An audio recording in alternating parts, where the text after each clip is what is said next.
think Blake should go? Well, I'm going to answer Blake with telling you one more thing about the Wolves, because what we have seen, you talk about this being a players' league, is increasingly teams are built through personal friendships, and I find that fascinating. And Jimmy says he is going to be recruiting like a boss for guys to come to the Wolves. And the names we hear, by the way, one of them is Kyle Lowry.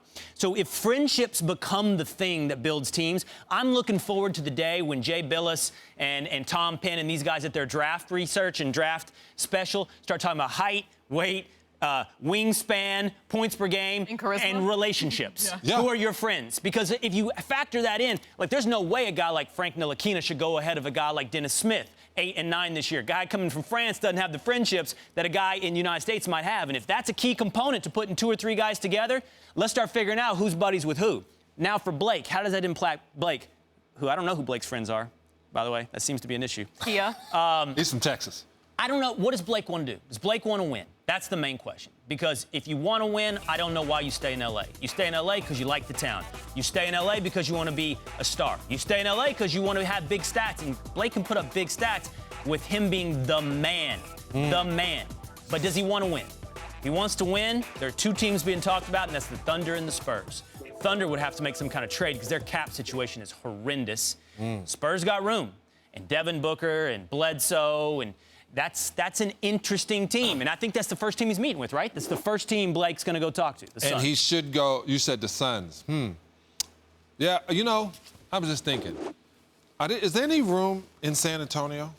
Is there anybody is they looking to put something in San Antonio? I'm just thinking about places. Everybody's looking to put something somewhere. Yeah. What can you move out is the question. The reason I say that is because going through and being a veteran player, you want to be with a coach. You want to be with a coach, you want to be with a place that understands that. San Antonio would understand it. If they could work something to get in Blake Griffin, it would change the way things go. They, one, know how to reserve his body, because they're great at that.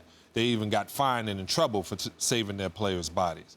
I think going to a place, like I mentioned to Coach, it was warm. He said, but don't they play inside? Yeah, but that's only 2 hours a day. So I think in the mentality, slow down mentality. It's not such a rush like Los Angeles. They've already won championships, so they're not saying you better win us another one. They understand that it takes time. I think Blake needs to go to a place that fits his future personality, not just now. What about the Thunder? What do you think about that fit? Well, the only reason I say that is you're going to go down there and he is playing, and Westbrook is not very vocal. And he's kind of quiet and recluse, so I don't know what that does for him. I like the way you think, John. I've been with you for a week now. We've been sitting here, and when you talk about players moving, you usually talk to adding to the super teams we already have. So in other words, Cleveland, San Antonio. And the one thing I like about that is, while I've been a critic of the super team for the past year because I don't like predictability, I don't like knowing at the outset of the season that it's going to be the Warriors and Cavs, because it all feels like, what's the point? Let's just go ahead and get there if that's the end result. Why do you think kids sneak around and look in closets for their Christmas gifts? No one wants to know that day. They want to know right before. They like predictability. We need drama. We need unpredictability. But I do like the idea of 4 or 5 super teams. I do like the idea of superstars coalescing on about 4 or 5 teams, be it Boston, San Antonio, Cleveland, the Warriors, Houston, to now create some, at least we can get some playoff drama in the conference finals and semifinals. But I don't see it in San Antonio for Blake. I like the Thunder, Cassie. It makes sense, right? He went to OU. It sounds high-flying to be Russ and Blake again. And I say again because that's what we pictured with Lob City as well, high-flying. But I just don't – look at this. This cap is a mess. It's $22 million to Steven Adams, $21 million to Victor Oladipo, almost $18 million to Enes Kanter. What do you move out that the Clippers go, because it's got to be a sign and trade. Right, multiple. Yeah, and so what do the Clippers say? What do they want? What are they going to take for Blake on this? These aren't future-type players. These are already maxed-out type players.